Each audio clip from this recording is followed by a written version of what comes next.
Cristiano Ronaldo Real Madridga qaytadimi? Videoni ko'rishdan oldin Instagram sahifamizga albatta obuna bo'lishni unutmang.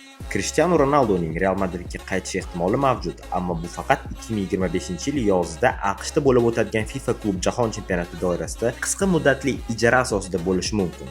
Sababi Ronaldo hozirda Al Nassr klubida o'ynaydi va uning shartnomasi 2025-yil iyunida tugaydi. U hozircha yangi shartnoma imzolamagan. FIFAning yangi qoidasiga ko'ra 2025-yilgi turnir uchun jamoalar birinchidan 10-iyun oralig'ida qisqa ijara asosida transfer qilishi mumkin. Real Madridning pozitsiyasi: klub uzoq muddatli rejalarda Ronaldoni qaytarishni ko'zlamayapti. Ular yosh futbolchilarga e'tibor qaratmoqda. Xulosa, agar Ronaldo shartnomasini yangilamasa va turnirda o'ynashni xohlasa, Real Madridga 1 oylik ijara asosida qaytishi mumkin. Biroq bu faqat qisqa muddatli bo'ladi. Nima deb o'ylaysiz? Real Madridning sobiq yulduzini yana jamoada ko'rishni istagan bo'larmidingiz? Javobingizni albatta izohlarda yozib qoldiring.